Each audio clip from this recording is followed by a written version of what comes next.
اسلام کیوں بت پرستی کے خلاف ہے؟ اسلام بت پرستی کے خلاف کیوں ہے؟ ایک اچھا سوال ہے۔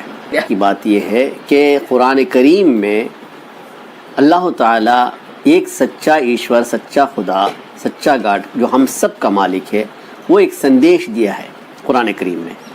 اسی قرآن کریم میں ایک آیت ہے، لا اکراہ فی الدین، دین میں کوئی زبردستی نہیں، یعنی چاہے تو آپ قبول کرو، چاہے قبول نہیں کرو۔ اس کی سزا اور جزا یعنی پنشمنٹ اور انعام جو بھی ہے وہ قیامت کے دن ملنے والا ہے۔ یہاں تک ایک بات سمجھ لیجئے، کمپلشن نہیں ہے، اچھی طرح سمجھ لیجئے، اسلام میں کوئی چیز کمپلشن نہیں ہے۔ اب آئیے آپ کی سوال کی طرف کہ اسلام میں بت پرستی کیوں نہیں ہے، یا اسلام بت پرستی کے خلاف کیوں ہے۔ اسلام ایک سچائی کو دنیا کے سامنے پیش کرتا ہے۔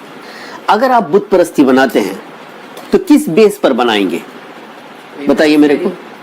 امیجنری ہوگا، یعنی کیا آپ نے خدا کو دیکھا ہے؟ کیا آپ نے بھگوان ایشور گاڈ کو دیکھا ہے؟ نہیں دیکھا نا۔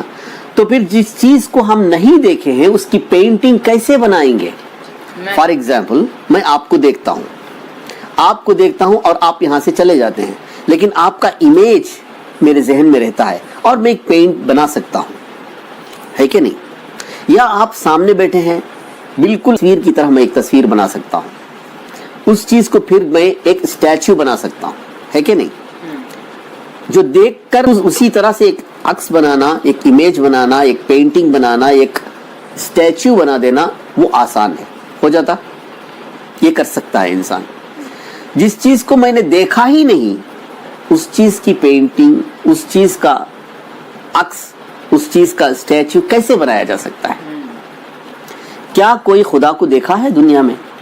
کسی نے دعویٰ کیا ہے کہ میں نے بھگوان دیکھا ہے، ایشور دیکھا ہے، گاڈ کو دیکھا ہے؟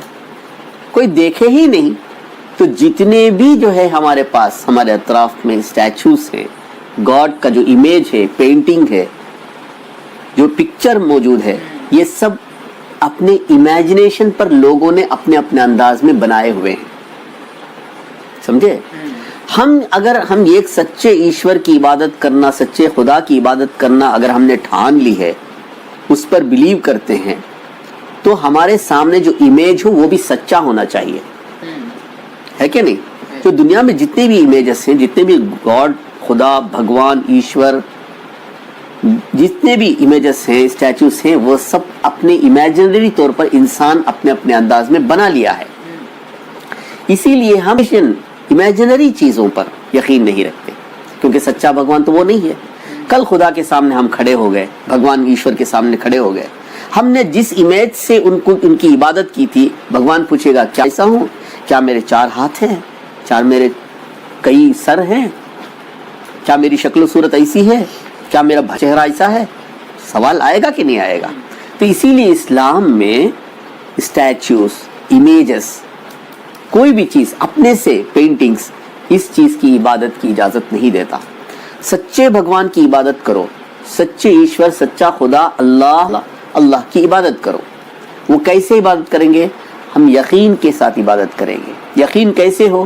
دنیا کے نظام کو دیکھو، کیسے سورج گھوم رہا ہے، کیسے گیلیکسیز چل رہے ہیں، کیسے موسم کا بدلنا، ہواؤں کا بدلنا، بارش، یہ سب نظام کیسے چل رہا ہے، گیلیکسیز، یہ روٹیشن، یہ ریوالویشن، پلانٹس، یہ سب چیزوں پہ غور کرو، پھر مانو کہ یہ ایک ایسی شکتی موجود ہے، ایسا پاور موجود ہے، یہ خدا موجود ہے، بھگوان سچا موجود ہے جو ان سب چیزوں کو چلا رہا ہے۔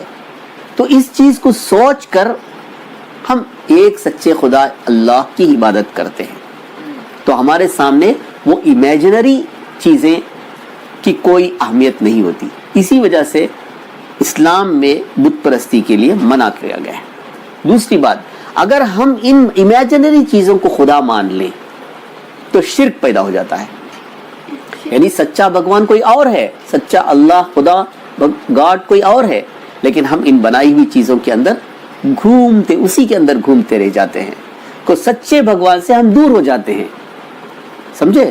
اور ان چیزوں کو ہم بھگوان سمجھنے لگ جاتے ہیں۔ اسی وجہ سے اسلام میں ان امیجنری خیالی چیزوں کے لیے ممانعت ہے، اور ہم ایک سچے بھگوان، ایک خدا، ایک اللہ جو ساری کائنات کا مالک ہے اور چلا رہا ہے، اس کی طاقت کو سوچ کر، اس کی اہمیت جانتے ہوئے ہم اسی کی عبادت کرنا ہے۔ ان چیزوں میں ہم نہیں پڑنا ہے، اور اسی لیے اس میں منع ہے، اسلام میں بت پرستی منع ہے۔